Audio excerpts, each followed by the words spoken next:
Hi, I'm Paul from VeloWorks, and I've got a question. Are rim brakes dead? Let's find out.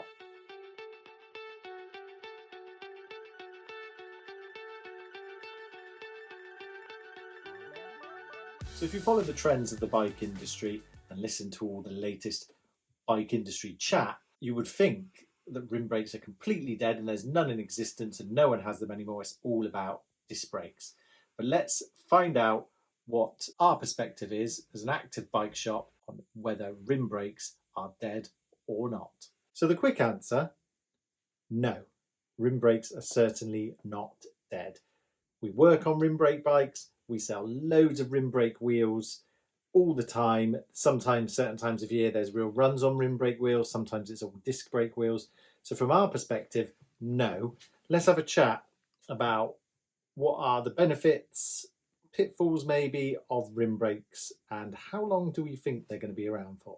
This isn't a video anti-disc brakes at all. Disc brakes certainly have their place and they've been fundamental in modern bike design. So I definitely think if you're a performance rider, off-road rider, disc brakes are the better choice. You don't ruin rims, you have different options for frame configurations, tyre sizes, wheels. It all comes together when you have disc brakes, and that's really important, especially like gravel riding. You don't want to be going on rim brakes. But rim brakes still have their place, and I strongly believe in it. All my bikes that I own are rim brakes, and I love them. I don't imagine transitioning to disc brakes. I don't necessarily want disc brakes or feel the need for them, but I haven't got anything against them. But I have had bikes that have had disc brakes, and especially on mountain bikes, you need them. And probably more on road these days, it is really good if people are like doing full-on rides. I'm certainly not against disc brakes. I fit disc brakes all the time, new group sets, so I'm a big fan. But I don't like the chat about that rim brakes are dead, because we had this chat about 26-inch wheeled bikes. Oh, 26-inch wheeled bikes are dead. What happened through COVID? Couldn't get a 26-inch inner tube anywhere because all those 26-inch wheel bikes were in the shed and then they were being dragged out. So trends change, and at the moment it's very disc brake heavy, but I really do think rim brakes have a purpose in this day and age. So let's see why I think that. Well, one, because we get lots of orders of them, but also the bike industry is really progressing and there's new technology. And, you know, if you go to some trade shows now, the bikes almost look a bit alien to say 15 years ago. You know, it's big e-bikes, you know, pinion gearboxes, different configurations. It's like, I'll be honest, I get a bit lost now and again because it's just like, what's going on here? You know, because because we build wheels and work on more traditional bikes and road bikes, you know, we're not there right in it with all the technology that's being moved forward. So sometimes it is a bit like, hang on, have I been asleep? Or is it just the bike industry moving so fast? And while that innovation is amazing, we do want to build a more sustainable life. You know, there is a lot of chat about that. So there's an element of keeping the old stuff alive. And really, entry level bikes have got really quite low in quality and have crept up in price.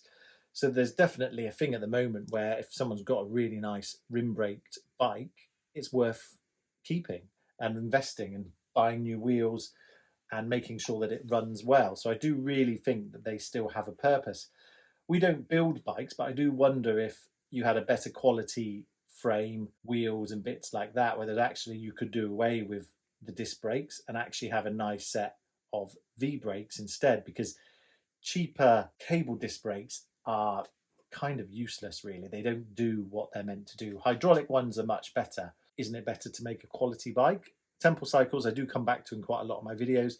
They use rim brakes on their day-to-day commuting and some of their touring bikes and some of their road bikes, and they're brilliant because you've got a really good sturdy frame. There's always cost with any bike. If you ride disc brakes, you have to buy new pads, new discs. If you get oil on the discs or pads, whole new set, and it's quite expensive, especially on like a high-end road bike. It's about half the cost of a new set of wheels for your rim brake bike. There's always a cost, and if you've got rim brakes, you could say, well, actually wear the rims out and you've got to have wheels all the time. But if you've got a good steed, why not, bike industry, still have a market for V brakes at the kind of entry level, mid-level bikes that people just want to go out and enjoy, because I'm pretty sure those consumers do not go into a bike shop and go, I want disc brakes. I'm pretty sure they want to have a bike, and then they're just presented with the fact that this bike has been fitted with disc brakes. So what are the benefits? What are some of the downsides?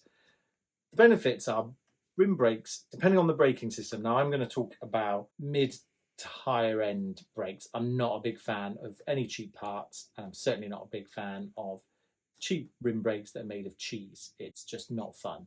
When I say they're made of cheese, the metal is like cheese, like the bend, they don't set up. I'm not talking about them because guess what? I don't work on those bikes. If I do work on those bikes, well, I shouldn't say I shouldn't work on those bikes. So I do work on those bikes sometimes. If I do, it's on the premises that we upgrade the braking system, which unfortunately sometimes outweighs the cost of the bike. So I end up not working on those bikes. But anyway, waffling on. Modulation. This bike here, okay, it's got a kind of higher end Ultegra rim brake group set. The modulation, so how the brakes feel, how I can adjust the speed of them, or the braking of them, shall I say, so the speed of the wheels, how I can adjust it all, and the feel through the lever, I love. Even on entry level, I've got one in the stand here, entry level road bikes, group sets, braking systems, on caliper brakes, I love it. I love V-brakes, I love cantilevers. We fitted cantilevers to Sarah's Molten recently, Avid, Shorties, and they are just wonderful. They set up nice, they're there, they're good to go, really strong, and they give you a really good experience. People do say, and it's obvious, that in the wet, disc brakes are better.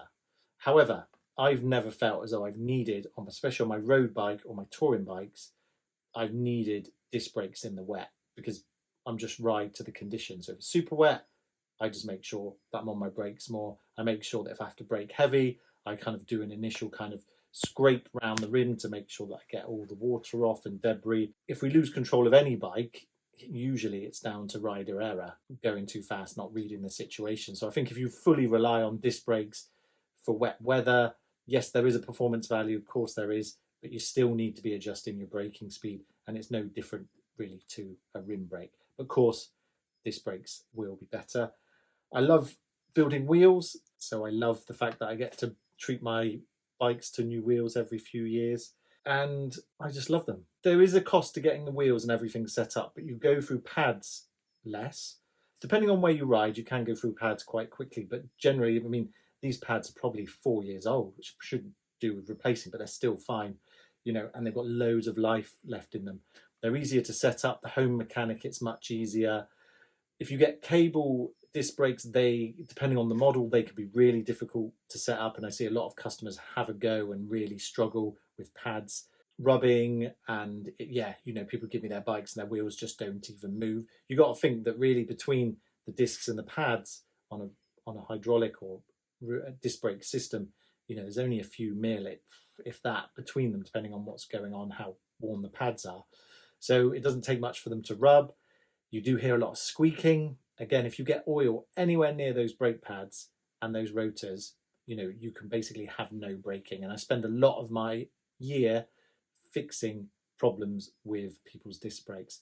I know there's loads of disc brake cleaners. I'm not a big fan. For me, spraying something on discs just goes against stuff. I've used one once and it was just horrendous. If someone brings a bike to me and their brakes are contaminated, it's new discs, new pads, that's it. Otherwise, I can't guarantee the work and can't guarantee that the squealing won't come back. Discs and pads are consumable, so your discs don't go on forever. So there is a cost and it can be expensive. Whereas once set up, these brakes I don't service or touch for a year plus. They're really good metals. I hardly ever do a brake service on this bike, and it's a high mileage bike. And that's the way. If you've got nice rim brakes, my touring bike, V brakes, maybe they need a little bit more tweaking now and again, but generally less faff. So I think for the consumer, it's actually a better option. They can change pads themselves. You can tell I have a real passion for rim brakes. I love seeing road bikes with rim brakes on, and I see them everywhere. So definitely, from my perspective or VeloWorks perspective, rim brakes aren't dead. Let's look into the future. If bike industry carries on just selling disc brake bikes, so entry-level hybrids, disc brakes, so pretty much a good percentage of bikes have disc brakes, then probably over a 10 to 20 year period, you could revisit the question, are rim brakes dead? and there might be a different answer. However, the bikes that I have, especially my steel bikes, are going to outlast me. So what happens if there's a bit of a shift where people are just so intent on using and servicing the bikes they've got, refurbishing them, making sure that they last forever, because actually there's no desire for a certain level of rider to have disc brakes? Well, then actually I would hope that we can keep a lot of these bikes going, and actually that question would still be the same answer way into the future. Thanks for watching. To conclude, from our perspective, rim brakes aren't dead.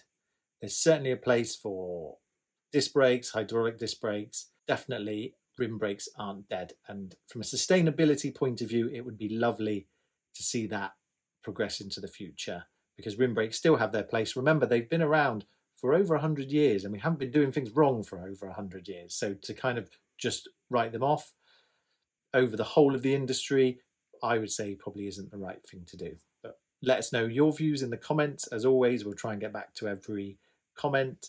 Let us know your experience of rim brakes. Are you a die-hard rim breaker?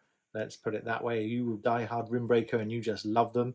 Let us know your experiences, and what's your experiences with disc brakes? Has it been positive? Has it been negative? Thanks for watching, and please subscribe.